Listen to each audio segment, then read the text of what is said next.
l'Afrique pourra arriver au développement en faisant la concession de nos ressources naturelles. La Côte d'Ivoire a découvert un gisement de pétrole, j'ai oublié le nom même, et il a concédé ça à une société italienne.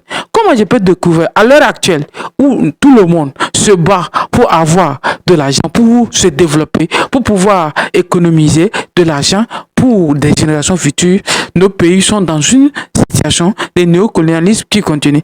Si en Côte d'Ivoire, on arrive à découvrir le pétrole, des gisements de pétrole, des dizaines, voire des dizaines, des centaines de millions de barils, et qu'on est prêt, alors que nous savons, la Côte d'Ivoire a une structure de quoi? D'exploitation de pétrole, que l'État peut financer à propre fonds pour l'exploitation, pour le forage de ce pétrole. On est obligé de concéder ça aux sociétés étrangères. Et figurez-vous, concéder à ces sociétés étrangères avec un pourcentage de 85%, je ne sais pas jusqu'à quelle année, et le pays n'aurait que seulement 15%. Ça, c'est de la narque physique. Vous savez, parce que je sais que si même j'ai la technologie, au moins quand même, il faudra que ici même que j'ai la technologie, parce que la technologie est née à partir de la ressource naturelle. Vous avez compris? C'est à partir de la ressource naturelle que la technologie est née. Voilà. Si on n'avait pas vu le pétrole, si j'avais pas eu le pétrole sur terre, les hommes n'allaient jamais, et aujourd'hui, parler de raffinage. C'est parce que, à un moment donné, les hommes font des prospections, ils ont vu qu'il y a quelque chose dans le sous-sol qu'on peut transformer en énergie pour les voitures, pour, comment appelle-t-on, l'alimentation dans les usines, que les raffinages, que le forage et tous ces genres de trucs on est. Ça peut vous dire que au jour d'aujourd'hui, si nos pays africains continuent à concéder des ressources naturelles des pays africains, alors que sur le continent africain, nous avons exactement des pays, des milliardaires, des multimillionnaires dans nos propres pays qui peuvent financer l'exploitation des ressources naturelles. Alors qu'à côté du Niger, on est en train de revendiquer l'uranium du Niger, mais on accuse le Niger de faire quoi?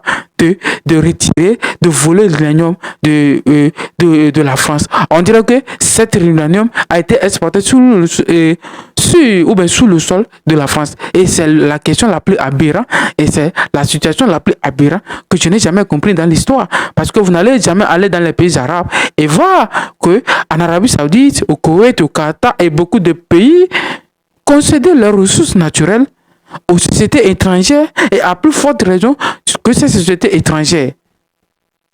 Souvent même, c'est sur le marché national, ils vont piéger des fonds pour financer ce projet. Et c'est ce qui est vraiment, vraiment aberrant. Tellement aberrant que nos pays risquent de continuer à vivre cette situation. Aujourd'hui, si l'Afrique ne prend pas en possession ses ressources naturelles, n'attendez rien de développement et n'attendez rien de l'évolution de la situation africaine d'aujourd'hui. Parce qu'on ne peut pas comprendre. Si les nationaux n'en possèdent pas leurs ressources naturelles et en font ce qu'ils veulent, alors sache bien que ceux de les feront ce qu'ils veulent de nos ressources naturelles. Et pareil, ce qui se passe en Côte d'Ivoire. Les gens vont parler que non, pourquoi la Côte d'Ivoire?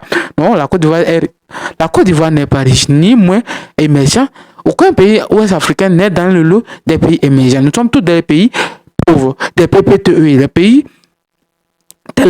des pays pauvres, tellement endettés, très endettés, excusez-moi. Voilà ce que tous nos pays ouest-africains représentent. Aujourd'hui, en Afrique, il n'y a que l'Afrique du Sud. Parce que c'est moi ce qui me fait mal, comment comprendre qu'aujourd'hui, des pays comme la Côte d'Ivoire, le Nigeria, qui ont des ressources naturelles à fond, agricoles ou que ce soit minières ou pétrolières, peuvent concéder, laisser des ressources, ces ressources naturelles dans la main des sociétés étrangères. C'est la question aberrante. Regardez l'Arabie Saoudite, il a fallu que l'Arabie Saoudite, le Qatar, le Koweït et beaucoup de ces pays émergents et développés du Moyen-Orient ont fait quelque chose de très important. Ils ont dû créer leur propre société. Et les pays du Maghreb aussi, leur propre société nationale pour l'exploitation de ces pétroles. Vous n'allez jamais voir en Algérie une société étrangère venir exploiter ou bien piller, non. Si vous venez exploiter, ça veut dire que l'État a une grande part dans l'exploitation. Oui, c'est clair. Donc, il faudra que les États africains arrivent à comprendre qu'il faut des contrats respectés pour que les Africains aient beaucoup de profit. Si tu es nouveau sur la chaîne, abonne-toi.